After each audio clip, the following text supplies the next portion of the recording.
Hello friends, എല്ലാവർക്കും നമസ്കാരം. Info media വ്ളോഗിൻ്റെ പുതിയൊരു വീഡിയോയിലേക്ക് പ്രിയപ്പെട്ട സുഹൃത്തുക്കൾക്ക് സ്വാഗതം. വളരെ പ്രധാനപ്പെട്ട രണ്ട് കാര്യങ്ങളാണ് ഇന്ന് ഞാൻ നിങ്ങളുമായി ഷെയർ ചെയ്ത് തരുന്നത്. എല്ലാവരും വീഡിയോ പൂർണ്ണമായും കാണുക. കിസാൻ സമ്മാൻ നിധി വാങ്ങുന്ന ആളുകൾ, ക്ഷേമ പെൻഷൻ വാങ്ങുന്ന ആളുകൾ, ഈ രണ്ട് വിഭാഗം ആളുകളും ഈ ഒരു വീഡിയോ പൂർണ്ണമായും തന്നെ കാണണം. വീഡിയോ ലൈക്ക് ചെയ്യുക. ചാനൽ ആദ്യമായിട്ട് കാണുന്ന സുഹൃത്തുക്കൾ തീർച്ചയായിട്ടും നമ്മുടെ ചാനൽ ഒന്ന് സബ്സ്ക്രൈബ് ചെയ്ത് വെക്കുക. ഫേസ്ബുക്ക് വഴി വീഡിയോ കാണുന്നവർ നമ്മുടെ ഫേസ്ബുക്ക് പേജ് കൂടി ഫോളോ ചെയ്യുക. നമ്മുടെ സംസ്ഥാനത്ത് എല്ലാവരും തന്നെ മലയാളികളായിട്ടുള്ള എല്ലാ ആളുകളും തന്നെ ഓണം ആഘോഷിക്കുകയാണ്. സംസ്ഥാനത്ത് നല്ല ലോകത്താകമാനമുള്ള മലയാളികൾ ഓണം ആഘോഷിക്കുന്ന സമയമാണ്. അപ്പോൾ എല്ലാവർക്കും നല്ലൊരു ഓണം ആശംസകൾ നേരുകയാണ്. അപ്പോൾ നമുക്ക് പ്രത്യേകമായിട്ടുള്ള കാര്യത്തിലേക്ക് പോകാം. ഒന്നാമത്തെ കാര്യം കിസാൻ സമ്മാൻ നിധിയാണ്. കിസാൻ സമ്മാൻ നിധിയുടെ ആനുകൂല്യം കൈപ്പറ്റുന്ന ആളുകൾക്ക് വളരെ സന്തോഷം നൽകുന്ന അറിയിപ്പുകളൊക്കെ വരികയാണ്. കിസാൻ സമ്മാൻ നിധി അടുത്ത ഗഡുവിൻ്റെ വിതരണം ഉടനെ തന്നെ ഉണ്ടാകും എന്നുള്ള റിപ്പോർട്ടുകളാണ്. മോദിജിയുടെ ഭാഗത്തു നിന്നൊക്കെ വിതരണം ഉണ്ടാകുമെന്നുള്ള റിപ്പോർട്ടുകളാണ് ഇപ്പോൾ നമുക്ക് ലഭിക്കുന്ന ഏറ്റവും പ്രധാനപ്പെട്ട കാര്യം. അപ്പോൾ പ്രധാനപ്പെട്ട കാര്യം ഇത് കൂടാതെ തന്നെ ഈ ഒരു കിസാൻ സമ്മാൻ നിധി ആനുകൂല്യത്തിലും ഗണ്യമായിട്ടുള്ള ഒരു വർധനവ് വരാൻ പോകുന്നു എന്നുള്ള അനൗദ്യോഗികമായിട്ടുള്ള റിപ്പോർട്ടുകളൊക്കെയാണ് പുറത്തു വന്നുകൊണ്ടിരിക്കുന്നത്. ഇപ്പോൾ 2000 രൂപ ലഭിക്കുന്നത് 2500 രൂപയിലേക്ക് ആക്കിയുള്ള വിതരണം ഉണ്ടാകാനുള്ള സാഹചര്യം ആരായുന്നു എന്നുള്ള വളരെ പ്രധാനപ്പെട്ട റിപ്പോർട്ടുകൾ വരുന്നു.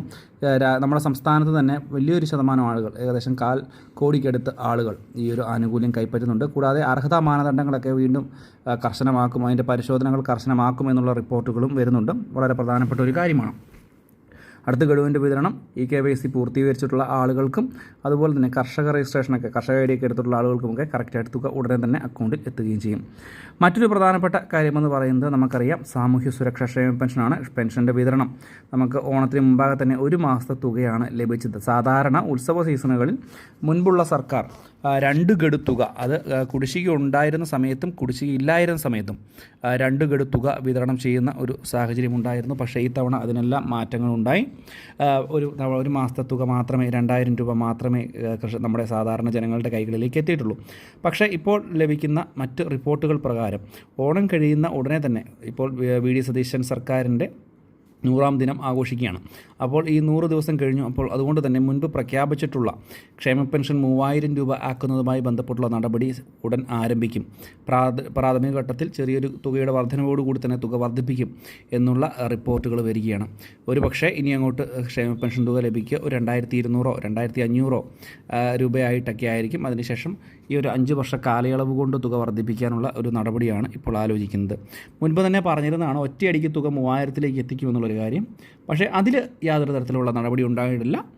പ്രിയദർശിനി പദ്ധതിയിൽ ഉൾപ്പെടുത്തിയുള്ള ബസ്സുകളിലുള്ള സ്ത്രീകൾക്കുള്ള സൗജന്യ യാത്ര അത് മാത്രമാണ് നടപ്പാക്കുന്നത്. പക്ഷേ തീർച്ചയായിട്ടും ഞാൻ ഈ ഒരു സൗജന്യ യാത്രയ്ക്ക് എതിരായിട്ടുള്ള ഒരാളാണ്. കാരണം സൗജന്യ യാത്ര കൊണ്ട് മറ്റു പല ആളുകളെയും, സാധാരണ നമ്മുടെ സമൂഹത്തിലുള്ള മറ്റു പല വിധത്തിലുള്ള ആളുകളെയും വലിയ രീതിയിൽ ബുദ്ധിമുട്ടുണ്ടാക്കുന്നുണ്ട് എന്നുള്ള കാര്യം കൊണ്ട് യാതൊരു സംശയം വേണ്ട. മാത്രമല്ല ഇതിലുണ്ടാകുന്ന നഷ്ടം സർക്കാരിന്, ഈ ഒരു KSRTCയിൽ ഉണ്ടാകുന്ന നഷ്ടം സർക്കാർ ആരുടെയും പോക്കറ്റിൽ നിന്ന് എടുത്തു കൊടുക്കുന്ന പൈസയല്ല, സർക്കാർ നമ്മൾ അടയ്ക്കുന്ന നികുതിയിൽ നിന്ന് എടുത്തു കൊടുക്കുന്ന പണം തന്നെയാണ്. മാത്രമല്ല സ്വകാര്യ ബസ് ഉടമകളെയും അതുപോലെ തന്നെ ഓട്ടോ ടാക്സി ജീവനക്കാരെയൊക്കെ വലിയ രീതിയിൽ ഇത് ബാധിക്കുന്നുണ്ട് എന്നുള്ള കാര്യത്തിൽ യാതൊരു സംശയമില്ലാത്ത കാര്യമാണ്. വലിയ രീതിയിൽ പലരും വാഹനങ്ങൾ വിറ്റൊഴിയുന്ന സാഹചര്യം ഉണ്ടായിട്ടുണ്ട്. ഇത് തീർച്ചയായിട്ടും അവർക്കല്ലെങ്കിൽ അതിനുവേണ്ടിയുള്ള നടപടികളൊക്കെ നൽകേണ്ടതാണ് സർക്കാരിൻ്റെ ഭാഗത്തുനിന്ന്. വളരെ പ്രധാനപ്പെട്ട ഒരു കാര്യം തന്നെയാണ് ഇത് ചെയ്തിരിക്കുന്നത്. ഈ ഒരു സൗജന്യ യാത്ര ഇത് വളരെ ഇതുപോലൊരു നമുക്ക് വളർച്ചയെത്തിയ ഒരു കമ്മ്യൂണിറ്റിയിൽ, അല്ലെങ്കിൽ പ്രബുദ്ധരാണ് എന്ന് പറയുന്ന ഒരു കമ്മ്യൂണിറ്റിയിൽ ഇതുപോലെയുള്ള സൗജന്യങ്ങൾ ജനങ്ങളിലേക്ക് യാതൊരു കാരണവശാലും എത്തിക്കാൻ പാടില്ല.